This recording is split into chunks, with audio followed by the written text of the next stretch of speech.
Ayan po pala ang receiver or mag-ari ng ating unit na to na nag-order mga beng-beng si Sir Eduardo Tobias. Shoutout po sa inyo Sir Eduardo Tobias sa tiwala na binigay ninyo. Ito po ang inyong unit mga beng-beng.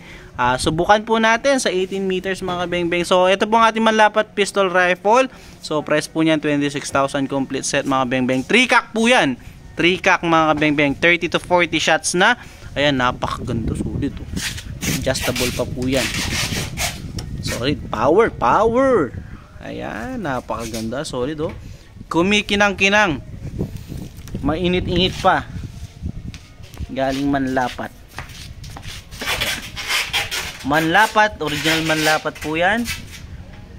Manlapat, original manlapat, 26,000 complete set na mga beng-beng. So sa iba 28,500 'yan, sa atin 26 lang. So tara mga beng-beng, subukan natin. So ito, lagyan lang natin yung ating side cam mount. Yan, tsaka natin lagay yung ating scope. So 19 meters subukan natin. Using meteor pellet po, Sir Eduardo Tobias, subukan natin ng inyong unit. Sir Eduardo Tobias, ito po ating nasusubukan ng inyong unit. Ayan po. So gagamitan natin siya ng Astro 18 pellets po. Astro 18 ang ating gagamitin ng precise and sorted straight from the box na mga bala. So ayan, atin siya subukan. So, i-focus lang natin para mas kita. So, gagamitan natin siya Astro 18 mga beng-beng. Sir Eduardo Tobias. Ito na po ang inyong manlapat pistol rifle 3-cock complete set. 30 to 40 shots per refill po. So, kada refill 30 to 40 shots po. So, first shot po. So, first cock lang natin gagamitin dahil malapit-lapit lang naman po. 19 meters lang. Kaya first cock lang po yung ating gagamitin. So first shot po.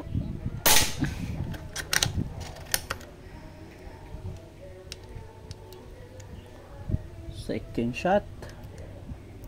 So kapag bolt action po yung ating gamit, lagi nating tignan na huwag mabaligtaran ng bala mga beng-beng. Pwede kasi masira yung mga barrel. Second shot.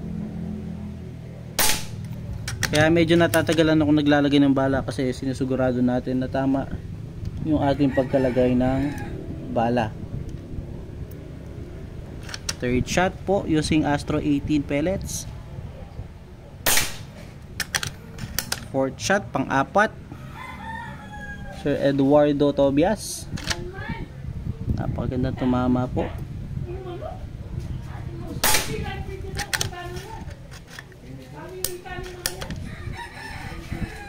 Pang-lima.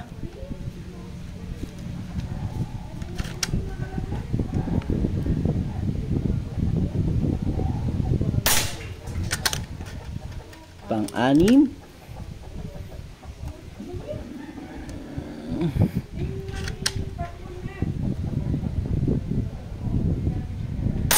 Gandang tumama. Pang-pito. Sir Eduardo Tobias, napagandang tumama ng inyong pistol rifle. Pang-pito. Astro po yung ating gamit. Unresized and sorted straight from the box.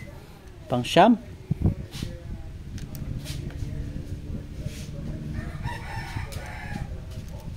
Pang-siyam.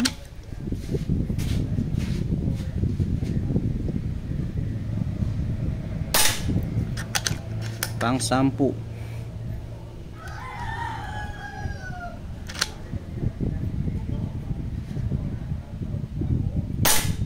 Yun, 10 shots, napakaganda tumama ng inyong manlapat pistol rifle.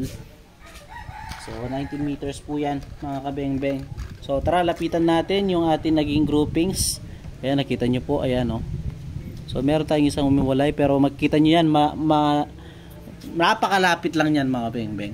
So ayan po yung unit, wala pong daya yan ha. Straight from the camera. So ito na po yung pistol rifle, napakaganda. So ito, ano lang to, pang alis na silencer.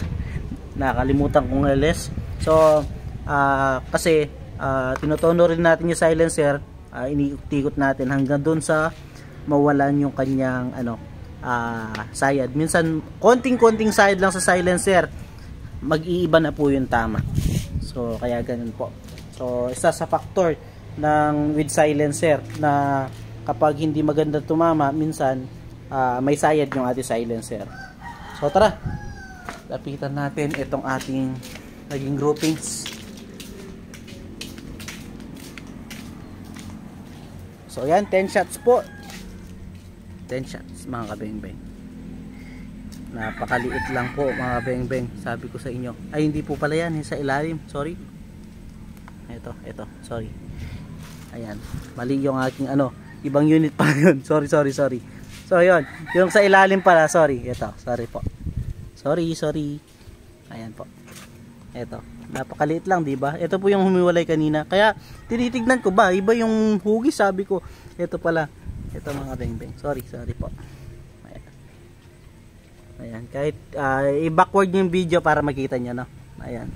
Napakaliit lang po, Sir Eduardo Tobias. Napakaganda tumama ng unit. So, salamat po sa tiwala, Sir Eduardo Tobias. So, yun lang muna mga beng-beng. Peace out. Again.